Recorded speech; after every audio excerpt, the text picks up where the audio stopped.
Good evening. I'd like to welcome you to this public meeting of the New York City Rent Guidelines Board. This is the final meeting in a series of public meetings and hearings to determine renewal lease adjustments for rent-stabilized housing units in New York City with leases commencing or being renewed on or after October 1, 2017, and on or before September 30th, 2018. I will now take roll call. Please respond if present. Hillary Botine. Present. Harvey Epstein. Present. Shayla Garcia. Present. Cecilia Hosa. Present. David Reese. Present. Helen Schaub. Present. Mary Seraphy. Present. Scott Walsh. Present. Kathleen Roberts, present. Let the record show that we have a quorum.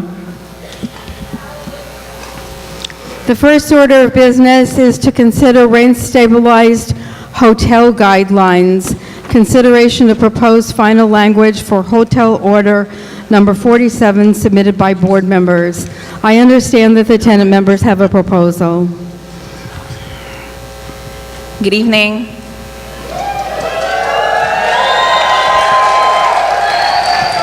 I move to adopt the final language of proposal number 1 for Hotel Order 47 that was circulated to the board members on June 22nd and posted on the RGB website on June 23rd.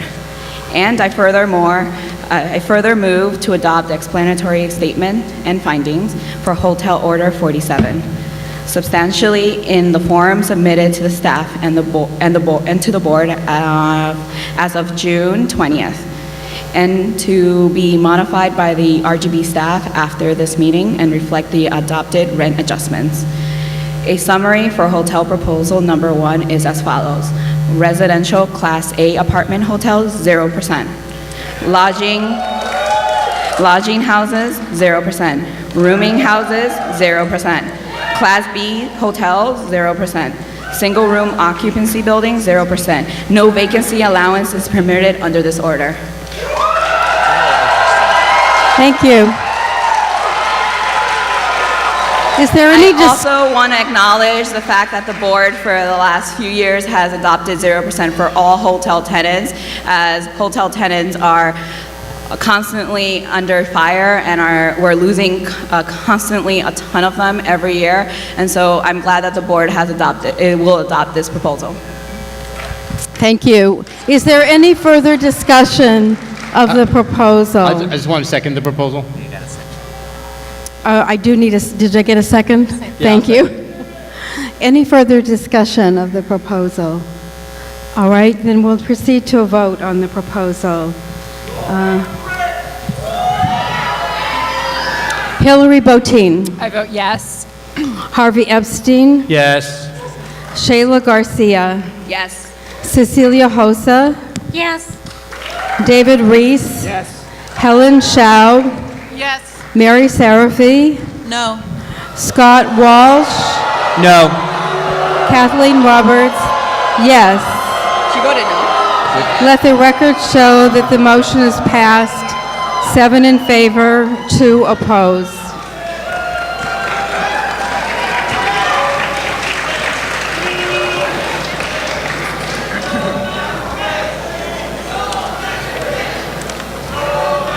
Before I move to the next order of business, I'd like to make a few brief comments on this process. I'd like to thank the hundreds of New Yorkers, tenants, owners, members of advocacy groups, and public officials, including all of you here tonight, and especially those who testified to their personal experiences at our 5 public hearings, for participating in the process of determining rent adjustments for New York's 1 million rent-stabilized apartments. We recognize and deeply appreciate your critical contribution to the public conversation about affordable housing and to our decision-making process. I'd also like to recognize and thank the staff members of the RGB for their exceptional research and analysis and coordination of our public hearings. Their professionalism and objectivity is essential to ensuring that the board's decisions are fully accurate and are fully and accurately informed. And last, I'd like to recognize and thank my fellow board members for their support, public service, and dedication to a difficult task. Although we may not agree on specific rent adjustments, every member of this board is committed to the goal of creating and maintaining affordable housing in New York City. The next order of business is a vote on the rent-stabilized apartment and loft guidelines, consideration of proposed final language for apartment and loft order number 49, submitted by board members. I understand that the tenants have a proposal.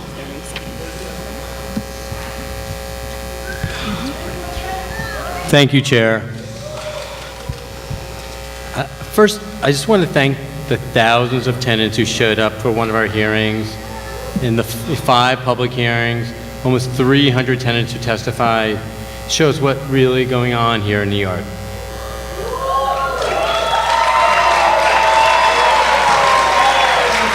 I know Shayla and I believe, and I know all of New York really owe you all a debt of thanks for what you've done for us.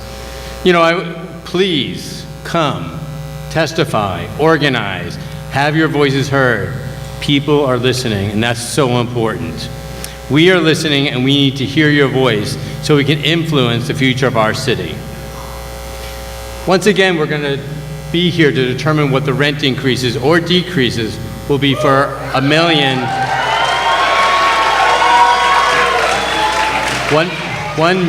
rent-regulated apartments. I mean, we all have mixed emotions of what's going on in our city, our country, and our state, and we need to figure out what we stand for. What do we care about? What are we scared for? Do we care about someone who looks differently, accidentally loves someone differently? What are we scared about? The fear of the unknown, we need to act and do things differently. New Yorkers have never been afraid of taking new, bold steps. We can't be afraid of what we believe in, confronting the issues that are before us. So first, we should figure out what we've learned over the last few months. From the last 2 years of data we received from HCR, we learned that owners were approved more than $400 million in MCI increases alone.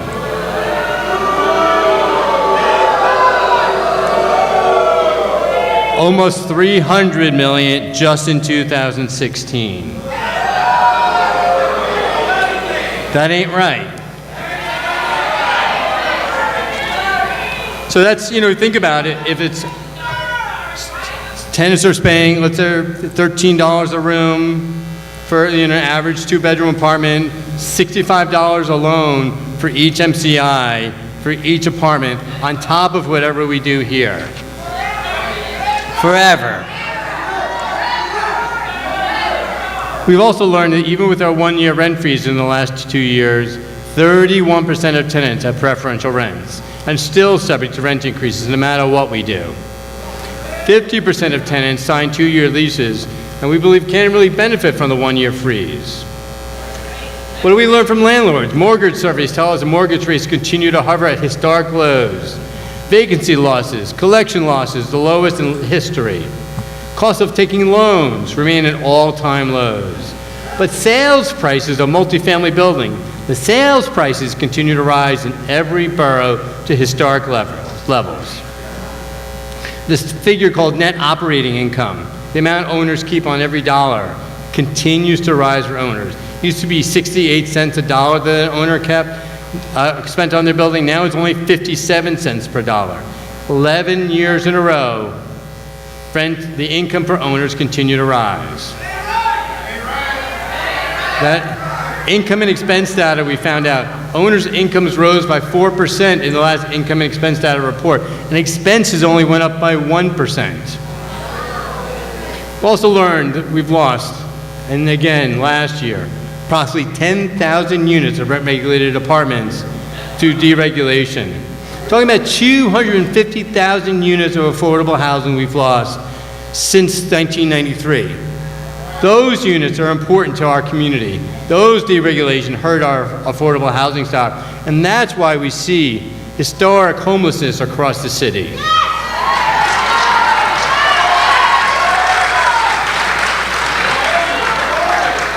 The RGB's own data that we've looked at realize that owners have been overcompensated for the last 25 years.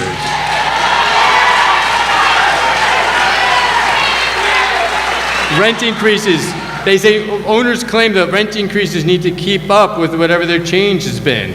But if you look at the last 25 years, owners' costs have gone up 151%. But RGB increased their income by 187%. This body, our body, overcompensated owners. That's why net operating income continues to go up 11 straight years. Now, people will say, well, they may claim that they have different facts, but we can't allow alternate facts to dispute the truth.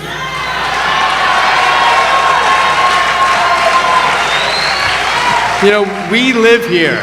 We see what's happening. We know the truth of what's happening in our neighborhoods, in our communities. I see it in my neighborhood. Shayla sees it in hers. We know the truth. So owners say they need an increase because costs go up. But why did no large landlord testify? No large landlord in all the landlords across the city saying, hey, I need an increase. And the small owners who did testify, none of them said, hey, my expenses exceed my income. They said, I deserve an increase, without any proof to say why they deserved it. That ain't right. No one's opening their... No one's saying, if they really have a problem, open up your books. If you really have a problem, show us the proof. If you really have a problem, apply for a hardship. So we've learned that hundreds of thousands of tenants, thousands of tenants have filed heat complaints, brought repair cases, been harassed by landlords, non-stop. We've also learned that tenants continue to struggle. That's borne out by all the data. Income and affordability, what we learned from the Community Service Society. Tim Collins gave us compelling data, but we're seeing tenants, seniors barely holding on. Tenants continue to pay a higher percentage of their income towards rent, become more and more rent burdened. 20,000 New Yorkers were evicted last year. We estimate that 43% of those are coming out of rent-stabilized units. So all of the tenants we saw who's saying they're paying 80%, 90% of their income towards rent. They have to choose between paying their rent and paying basic expenses. Tenants are coming talking about any increase would hurt them. Tenants who came and told us they were evicted and said, I don't want this to happen to someone else. That's what we're trying to prevent here. So what do we need? What do we need? We know we need a rent rollback.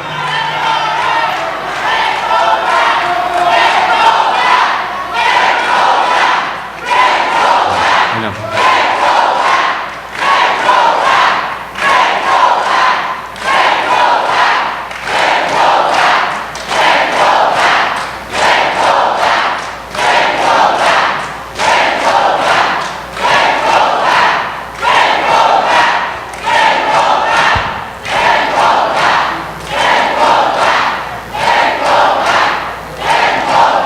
So,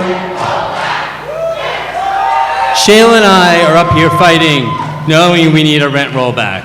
And that's what tenants need. But I have some sad news for us today. While we need it, that's not what we're getting today. The rent rollback is what we need, but that's not what we're going to get. We will continue to struggle with you side by side, not this year, but next year, to talk about why we need that rollback and why the data requires us to get it. Wait a second. Then if we can't get a rollback, at least can we get a freeze again this year?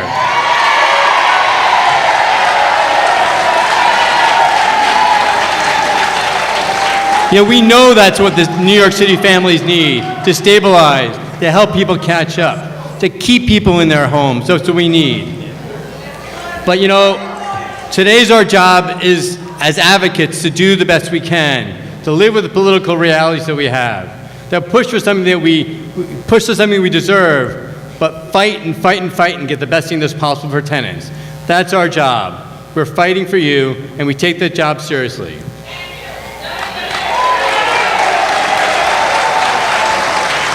So today,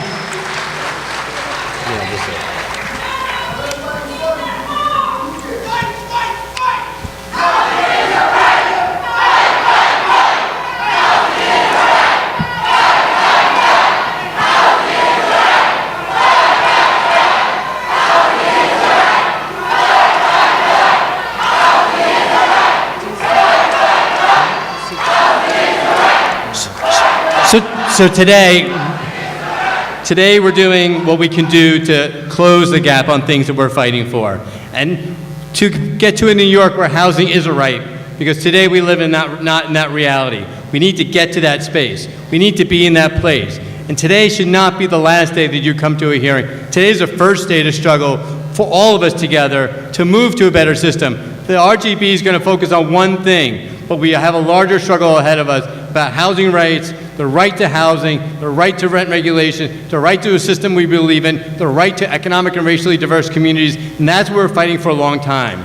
That's what we're fighting for today, tomorrow, and the next day. So I move to adopt the final language of Proposal 7, Apartment Order Lofts number 49, that was circulated to the members on June 22nd, posted to RGB website on June 23rd, and move to adopt the explanatory statements and findings of the Order 49 and forms substantially submitted by the staff to the board on June 23rd, and to be modified the RGB reflect this agreement. And our proposal is for a 1-year lease to 1.125, and for a 2-year lease at 2%, a supplemental allowance of 10%, and no vacancy allowance permitted. Same thing for lofts, 1.125 and 2% for 2%, 2-year increases. Oh, Harvey. And our goal here is to continue to fight for what we believe in. I need clarification. You said 1.125.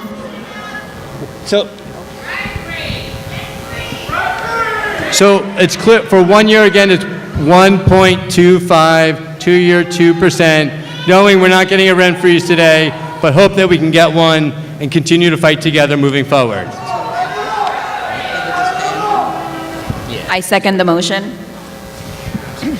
Okay. Is there any discussion? I just want to add, and again, thank everyone who testified and who came and stood until 10, 11 o'clock at night, making sure that their voices were heard and representing thousands and thousands of tenants from your buildings and from your community. Quiero darle la gracia primero a todos los inquilinos que dieron su testimonio, se quedaron hasta las 10, las 11 de la noche, asegurándose que sus voces se oigan, que la escuchemos. Quiero que ustedes también entiendan que hoy estamos haciendo lo que mejor podemos lograr, lo que mejor podemos hacer para ustedes los inquilinos, y que la pelea ahora comienza, no se termina. So this is the beginning of the fight, and so I want to thank you all, but we are in a place where we're like fighting for the best option we possibly have, and this is it.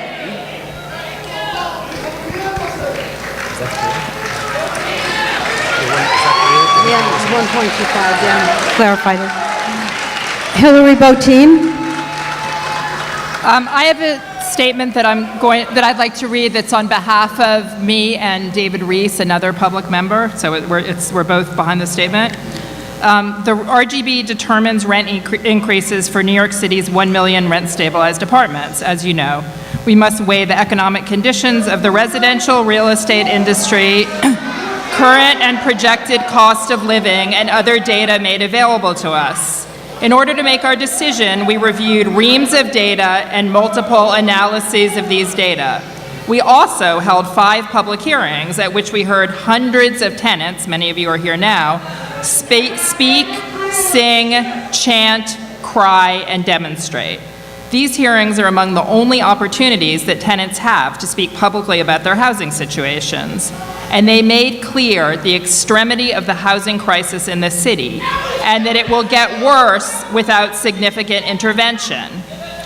Tenants who came to the RGB hearings are not a representative sample of rent-stabilized tenants in New York City. But they told us a lot about the state of housing in the city. We felt that it was incumbent on us to respond to what we heard, even where it did not relate directly to the jurisdiction of the board.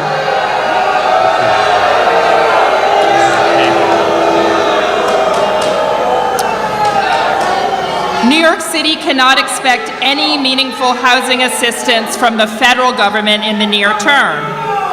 Our observations, therefore, focus on state and municipal actions that could address some of the issues that regularly cropped up at our hearings. There is a desperate need for affordable housing that is pegged to residents' incomes. Housing is deemed affordable when housing costs are 30% of a household's income. There is no guarantee that rent-stabilized housing remain affordable to a particular household, and there is no income eligibility for rent-stabilized housing. This aspect of rent regulation explains its political appeal, but makes it an imperfect vehicle for meeting the needs of low-income tenants. Mayor de Blasio is protecting and developing hundreds of thousands of units of affordable housing through the Housing New York plan announced at the beginning of his term.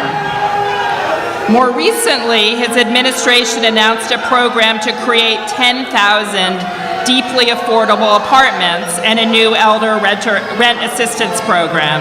But more can be done to help low-income tenants. The Senior Citizen Rent Increase Exemption, SCRE, and the Disability Rent Increase Exemption, DRE, programs have proven their effectiveness in freezing the rents of more than 60,000 low and moderate income rent-stabilized households. The state should create and fund a similar program for low-income rent-stabilized tenants who pay more than 30% of their incomes towards housing costs. State laws governing rent stabilization must be amended. 3 elements of the law particularly penalize low-income tenants in gentrifying neighborhoods. And we're behind the most distressing tenant testimonies that we heard. They are not within the RGB's purview, but change is critical if the law is to operate as it was intended to do. The state legislature has considered bills that would make the necessary changes. First, owners can charge tenants a preferential rent, which is lower than the legal registered rent for the apartment. Preferential rents are granted most often in neighborhoods where the rent that the market can bear is less than the legal rent.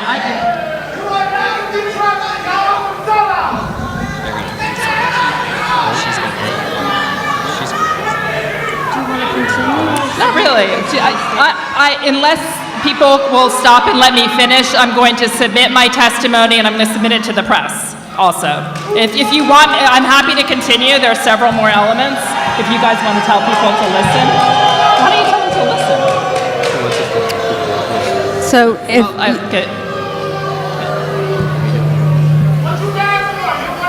Okay, then I'm done. Sorry, so it's really important for us to hear each other in order to understand what people are voting on.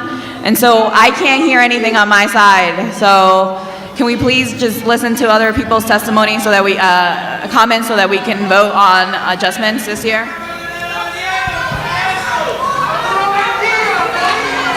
you done?